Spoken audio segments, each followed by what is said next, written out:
Stop slouching. The camera's on. Okay. Oh, we started?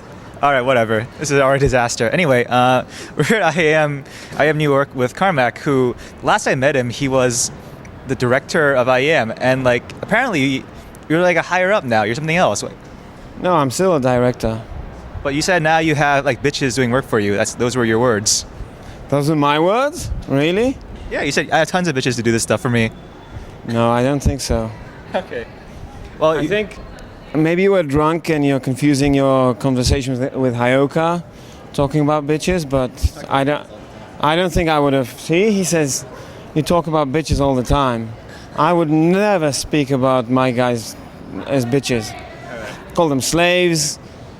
Call them all other names, but never bitches. What's Hubner? Hubner is actually Hubner. He's got a category of his own. So he used to be a slave, but he's kind of too senior to be a slave now. And actually too smart and too competent to just be a slave. So Hubner's Hubner. So when I last saw you in New York, it was 2011, and there were a lot of tournaments going around, and you're pretty much being overshadowed by MLG Orlando. And now, 2 years later, I gotta say, you're in a pretty good spot. What do you think happened? I can't speak for any other tournament, but when it comes to us, we simply started. We didn't start. We kept going the way we always wanted to, which is build something sustainable. So obviously, overspending is not a question for us because we don't run on investment money. We spend as much as comes in, or a little less than comes in. So just basically we were running a healthy, sustainable product all the time, and our goal is, we're not looking at anyone else to kind of, we have to be better than this guy or that guy. We want to improve on what we do every single time, using the means that we have, because it's really easy to blow $4 million on an event and make it awesome. Give me $3 billion, I'll get you Super Bowl in 1 month, right? But it's more difficult to actually work on a budget and get to where we are right now.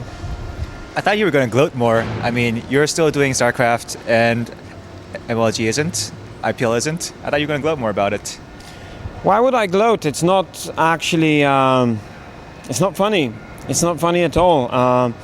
There should be more StarCraft events. StarCraft is a fantastic game still. It's got a fantastic community. I mean, we've got tons of people in New York City watching it, and it's an educated audience. The audience knows who they are watching. They understand the stories as well. So they certainly, for the kind of support they give the players and give StarCraft, they certainly deserve to have more events. It's something that TLO said that's really kind of striking in that respect, is that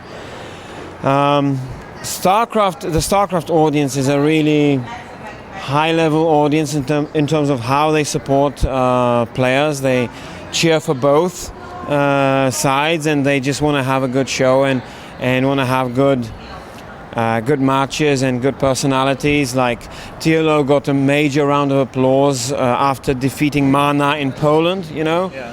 So, and one thing you need to keep in mind, he's German. So. Yes. The Germans and Polish, typically, we've had some history together.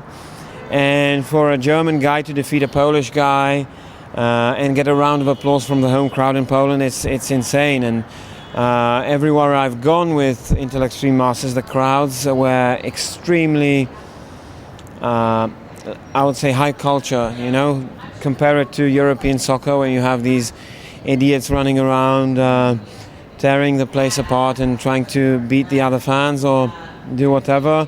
StarCraft is like the complete other spectrum of fandom, I guess. Yeah. Wow, you're like so much more diplomatic on camera than you are in real life. I gotta say that. Anyway.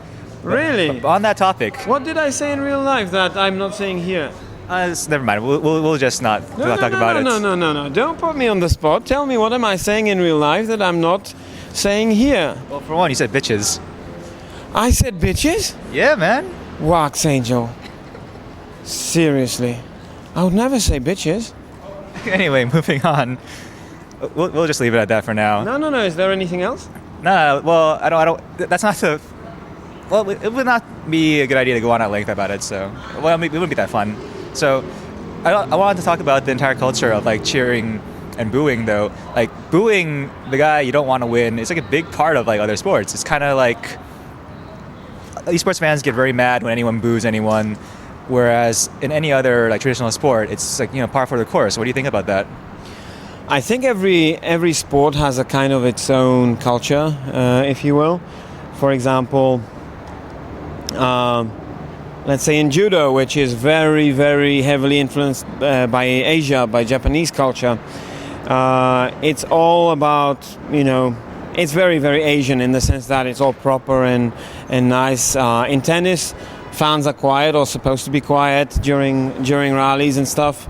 There isn't supposed to be like applause is the only thing kind of acceptable in tennis, right?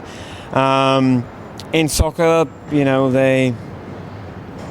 David Beckham had to listen in all English stadium.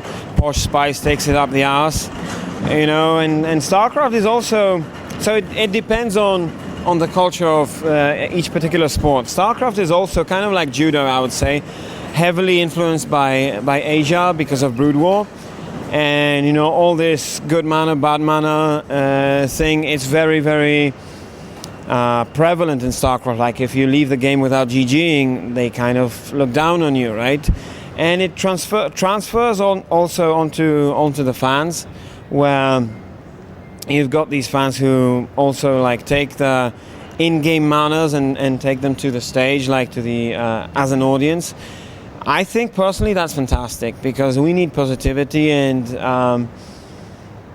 booing. Yeah, it's cool, but does it add much to the show? I can live without it. There are people who are like, yeah, we need bad boys, bad guys, and good guys. I agree, but I prefer a slightly narrower like boundary for that behavior. But don't you think that in other sports that like hatred for a different team kind of gets people more involved, more interested in the sport? Like we're united by our hatred of Manchester United, and it makes us care more about soccer. Like I watch soccer to watch Manchester United lose. I don't watch it to like watch anyone else win. And you're a big Liverpool fan. That's a big part of why you watch soccer, but also like the rivalries and just like the enmity toward other teams, it keeps you invested. It's true, it's a reason, but I think you can still, like, you don't have to necessarily manifest your feelings by booing someone to dislike them, right? I mean, you can easily cheer against someone by cheering for your guy even more, right? I mean, it's not like here in New York City we've got the same level of applause for each player. No, we actually, Liquid Hero's playing, he's getting a ton of applause, right? And the other guy also gets applause, but he's got probably like 1/4 of the volume. So, I wouldn't mind if they booed, but would I encourage booing? Never. So one thing about this event that really sticks out is you have one game, which is very unusual for IEM because usually you have a lot of games being played at the same time. Like, how did this happen? Like, was there no other game that fit right now? Or, just tell me how this came about. I mean, overall, the main games are League of Legends and StarCraft 2. Right. Because you killed Quake. Because I killed Quake, you asshole. Such an asshole, Wax Angel. But you did. To quote Slasher, like he's like a little bitch. And anyway, so it's League of Legends and StarCraft 2. And what people don't realize is that we work with limited space here. So we've got players that on day one, for example, when we played the pre-qualifier to the event, or round one of the event, with 16 players in it, we were using all of the PCs, and Naniwa was complaining that he can only come in, when the last rounds are played out and some PCs get freed up, then he can practice at our PCs. He was complaining about that. It's because we don't really have as much space and as many PCs that we should ideally have, right?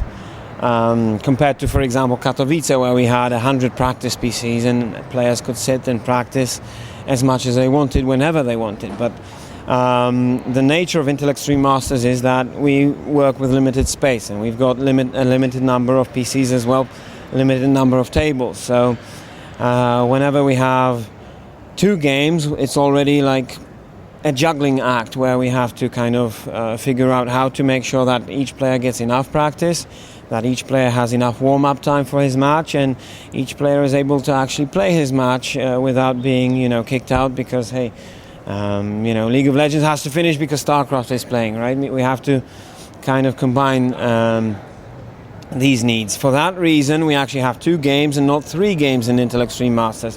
People are asking like, hey, why don't you add CSGO? Why don't you add Dota? It's a logistical limitation. We don't really have as much space, and we work with 1 stage as well. So 1 stage means that there are actually 2 games that have to share the space and time on the stage. So the audience that comes and wants to enjoy it, if you have 3 or 4 games, actually, if you came only for 1, you enjoy yourself a quarter of the time at the event. The rest of the time, you're like watching content that you don't want to watch. So that's kind of the reason. Some stuff that people don't really think about too much when watching Intel Extreme Masters or considering the game titles. Why we didn't have League of Legends here is just because last week we had the Riot Season 3 World Championship, and it didn't make sense for anyone actually to run an event for League of Legends here. Why didn't we have any other game? It's because we don't want to have... I don't really believe in one-offs, We can have a one-off event, yeah, sure, but it doesn't really build a legacy of any kind for Intel Extreme Masters. We do it sometimes where it makes sense, where we have the space, but I'd rather have full complete focus on StarCraft 2 here than run a one-off for another game. Okay. Well, speaking of League of Legends and LCS, you've kind of had 2 games where you were doing really well as like a individual tournament outside of the scene back when it was a Wild West and there was no structure. And then League and StarCraft both with LCS and WCS, you have the developers, the publishers taking the esports scene and saying, hey, we're going to lead it and we're going to make our tournaments the biggest things, sometimes forcibly putting the smaller event, not smaller events, but the independent events, making them smaller forcibly, kind of like putting them to the side. Like from your standpoint, like what's that like? Well, actually, I wouldn't say, like, if you look at New York City here, we've got arguably the best lineup in Intel Extreme Masters history of players. Would you agree? Yeah, I guess. So, I mean, I can't say that it has, like WCS has a very detrimental effect, right? But it's not just I don't mean just players, just like the amount of attention they have the advantage of being able to draw all the attention to their league, and people only have a limited amount of energy to spend. And now, like an event like IEM New York, I guess like 2 years ago, it would have been a huge deal. And I'm not saying it's not a huge deal now, but it's going on in the midst of this big league that Blizzard's marketing as the biggest league. So the attention's kind of diluted. It's a fair point to make. There is a lot of content that is produced with WCS, but what I wanted to mention actually is the positive side, right? There is a story out there that Intel Extreme Masters and most other events are a part of, which is the race to BlizzCon. I mean, Naniwa's story here, each map that he's playing, you can see the pressure. I mean, it's clear that he wants to go to BlizzCon, even though he doesn't maybe necessarily admit that, but he's really fighting here for a BlizzCon spot. And that's a big story, that's a good reason to watch. I think it's a question of, WCS, the way it is, it's a first season, it's a question of fine-tuning. It is, as far as I know, it is not Blizzard's intention to take away attention from anyone. So I think it's just a question of fine-tuning. This is a first season done in a league structure where it's a consistent TV show.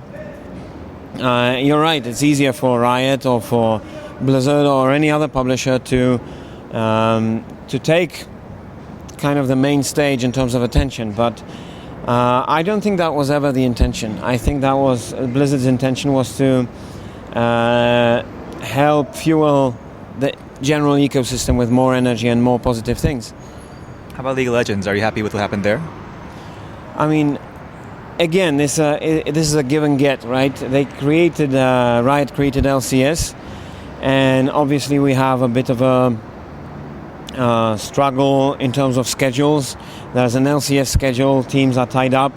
It's not as easy to get them to play at Intel Extreme Masters. However, at the same time, I mean, Riot has helped make some of these players that play in these events real household names, real superstars, real, a big draw for any event. So while we kind of have, on the one side, we have difficulties with, as I said, with getting the players to our events and maybe getting that prime slot in terms of the fans' attention. The overall size of the cake is rising. So even though by proportion, kind of my slice decreased a little bit, the overall cake increased, so my slice increased also. So that's kind of, as again, it's a give or get, and it's arbitrary whether we're more on the losing end or we're more on the winning end. Okay. So you have a lot of experience running tournaments. If you were in charge of WCS 2014, what would you change? How would you run it? We have ongoing conversations all the time with Blizzard and the other partners and several other parties that I'm not allowed to disclose. And I've given my feedback to Blizzard, and I prefer that it be considered first. And I would prefer not to answer the question because the right ears have heard my feedback, and I wouldn't want to, if I say something, I wouldn't want the community to pressure Blizzard in any way, or, cause any kind of controversy, because it would be counterproductive to WCS. Can you answer one question, the one that everyone's wondering about? Region lock. What are your thoughts on region lock? So there are two ways to slice it, and I'm not going to say where I'm sitting, but one way is, hey, let's create the most interesting esports spectacle for each major time zone. And the other is, hey, let's... so one is to create the best possible spectacle, and the other is sacrificing the spectacle, kind of, and creating a chance for gamers to actually become pro gamers, right? Yeah. Because in North America, really, you can't do both. The landscape is quite scorched in the sense that North American pro gamers haven't had good enough opportunities for years. Kind of a little bit unlike in other regions. So it's actually tough to create a North American league that would be consistent with just the North American players. But I do feel like on a global scale, you need these North American pro gamers and European pro gamers to rise up and, replace the Idras, replace the Stefanos, because ultimately what really fuels sports, if you look at the grand scheme of things, is not the one great rivalry, but the young guys actually replacing the old guys. Federer replacing Agassi and Sampras in tennis and things like that. In esports, historically, we've had Stefano quit, and then the second best guy was the guy that we were supposed to be excited with, and not a young guy that dethrones Stefano, and Stefano is actually forced to quit because he's no longer good enough. We have in esports players quitting in their absolute prime, and then we settle for the second best, right? We need to create a universe, a system, a world where we've got, let's say, innovation in his prime, right? And then comes a young kid of 16 from Ukraine and beats the living crap out of innovation and forces innovation to quit. That's the process I want to see in esports. And this is why I'm excited with games like Dota and League of Legends, because I feel that the model in Dota and League of Legends is actually that model where it consistently brings new players into the ecosystem, because the game is free to play and there's no barrier to entry. and the model of the game is multiplayer. So consistently there's new people coming in, and consistently there's actually at least as many people coming in as there are going out. Whereas in StarCraft or any game of that model, like Call of Duty or whatever, you've got lots of people coming in the beginning and then dropping out, and the people coming in later on in the game, the number of those people is not proportionate to the number of people that we lose overall, which is not a good process, not a healthy esports process. So you'd want to see StarCraft go free-to-play multiplayer or something like that?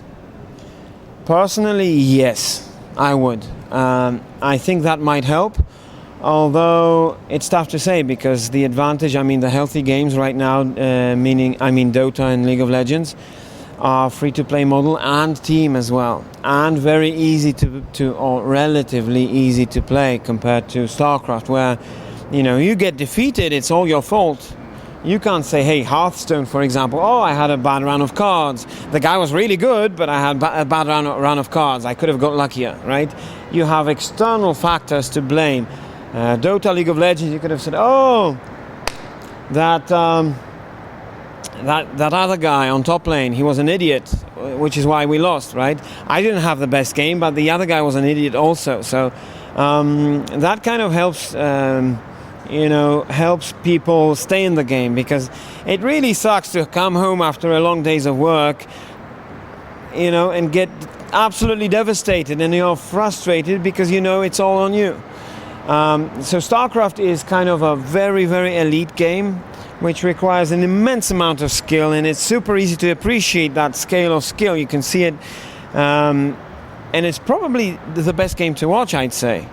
Still, out of all the games in esports, it's my favorite to watch, but it's got its issues that it's very, very difficult to get into comparatively to the other popular games.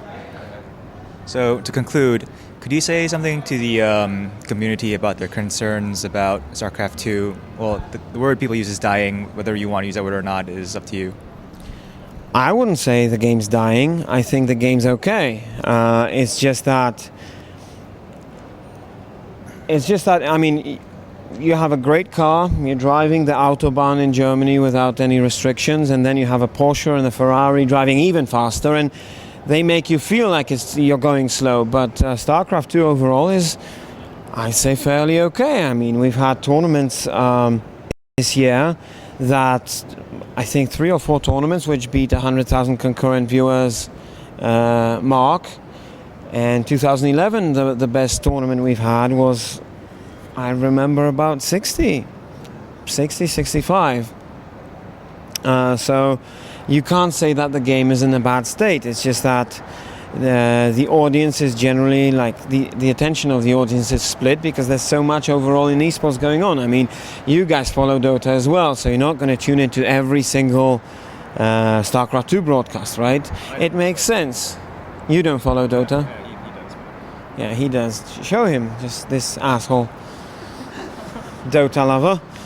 So yeah, there's more content to choose from overall, right? There's LCS, there's Dota tournaments, there's other stuff. So obviously, unless you only follow StarCraft, then your attention will be somehow split. I don't always watch StarCraft. If a Liverpool game's on, or if a really good football game is on, or soccer game is on, then I don't watch every StarCraft game. So it's a natural process. We've got too much content for one person to consume on a weekend.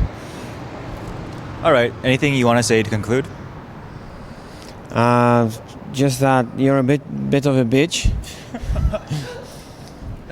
Thanks. Is that it? Yeah, no.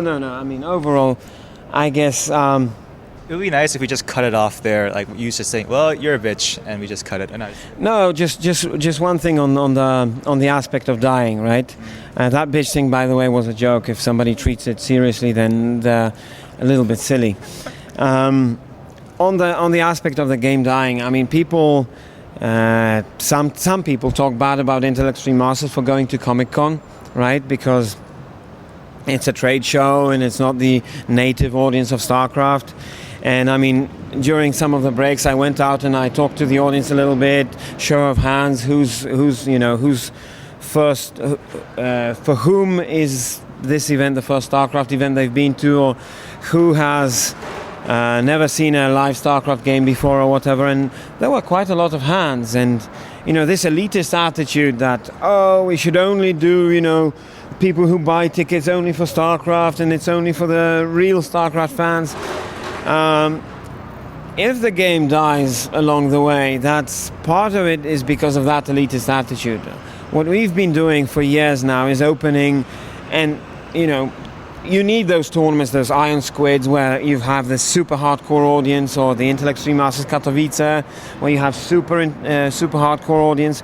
But you also need these Comic Cons, these Gamescoms, where you open up the game to many, many people who wouldn't have otherwise got in contact with it. I would know, because we take the Intellect Stream Masters to so many places, and people say, wow, this is interesting, this got me into StarCraft. Sometimes if we go a second time to an event, people come up to me and say, dude, last year's event got me really into esports, and thank you very much for coming back.